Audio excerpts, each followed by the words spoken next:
Welcome. In front of me is a ZTE Blade A73, though the E is missing from the box. And anyway, today I will go over unboxing along with a quick look at the device itself. Before I actually open it up, I'm going to quickly touch upon the little label right here, which gives us a couple of the important information about the device. So number one, we have a 6.6-inch display, HD+, meaning it's about 720p, just might not be like a 16:9 aspect ratio, which you might be used to as a monitor, as an example. It's also running a 90 Hz refresh rate. We have a 50 megapixel camera, the main shooter, rest of them will most likely be garbage. Then we got a 22.5 watt charging and a 5000 mAh battery, so that's all pretty nice. Now, let's actually get in there. There's one more thing that I'm gonna take a look at, which is a little bit of a misleading term right here, and that is right up here. In a big bold letters, it says 8 gigabytes of RAM. Well, without the of RAM part, but that's what it tries to insinuate. But next to that, in a much smaller text, you will see it's 4+4 RAM. Now, that is a bullshit. Let me just start off by saying that is absolute load of horseshit. Saying 4+4 RAM is inaccurate and just a complete misleading malpractice that shouldn't be legal. Saying RAM would require this storage to be RAM storage, and it is not. What it's doing is using 4 gigabytes of the built-in 128 gigabytes and utilizing it as RAM. It's not RAM, it's pretending to be one. And the reason I'm focusing on that is because this device has actually a quite low amount of RAM from the beginning, which is 4 gigabytes. So having 4 gigabytes of just RAM, which isn't expendable using your just storage itself, will yield you a slower speed. So if you use the 4 gigabytes additional that you use from storage, the device won't be performing as efficiently. If that were the case, computers like desktops would have been using terabytes of SSD storage as their RAM storage, but because there is a reason why we use less and we're deliberately using RAM on computers, it's because RAM storage is stupidly faster compared to the actual storage itself.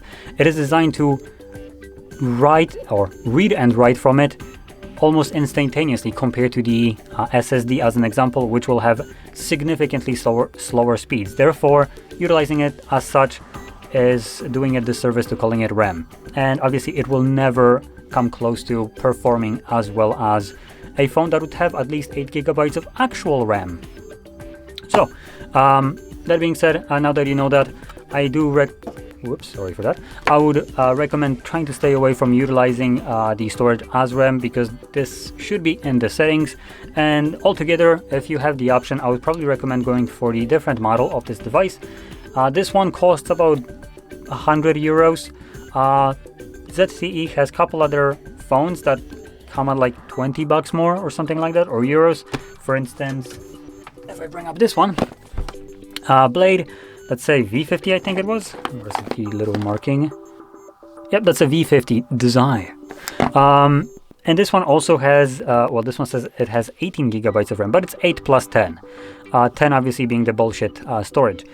This device costs only 20 euros more and has way more RAM, and I would probably recommend going for this one just because it's going to be a little bit better over this one. Now there's little caveats which I'm going to mention why you might be interested in this one over something like this. But let's first actually get into it, because we've been staring at this little cardboard box for a moment. So inside we don't have a case, which kind of actually is a surprise. Then we get a plastic screen protector for your display, because there is none pre-applied to this device, so you might want to utilize it. And below that we have the phone itself. Just slide it out. Come on. Okay, you know what, I'm just gonna like do this. Fantastic glue that just spreads all over. I'm gonna boot it up, and while it's booting up, let's touch upon the charger, which will be a 22.5 watt charger. The camera can focus, you can see it as the last line right here. As a charger, we got a wired headphone pair. This is the 3.5mm jack, because the phone does have a headphone jack. And then below that we have a charging cable type A to type C. And that's basically all we have. Now, moving into the phone itself, let's start off with the display because it's the first thing that we get to see. And this is a 6.5 or 6.6 to be exact inch display running a resolution of 720 by 1612 pixels. It is an IPS LCD running at 90 Hz refresh rate with an 83% screen to body ratio and about 260 pixels per inch. So the display right here, the only redeeming quality is the higher refresh rate, but other than that, it is running a low resolution and it is an only LCD IPS, so nothing really stands out right here. Now, moving into the internals, we do have a 5000 mAh battery powering this device, which actually is powering the Unisec T606 processor. The device has also 4 GB of RAM, like I mentioned before, and that is actually what it has, not the 8 that is stated. It comes with 128 GB of built-in storage, and it is expendable using an SD card. So if you want, you could just slap in half a terabyte, for instance, SD card in here and have stupid amounts of storage that this device didn't originally have. Continuing on into the cameras, which you can see also at the back, we have a 50 megapixel wide sensor, and then we get a 2 megapixel depth sensor. Like I mentioned, the second one is just absolute garbage. Not really a camera, it's just a mislead. Now with the back cameras, you can shoot at 1080p 30 frames. And then at the front, we have a 5 megapixel wide sensor, just a sensor, it's not stated that it's wide, and it can record at 720p at 30 frames.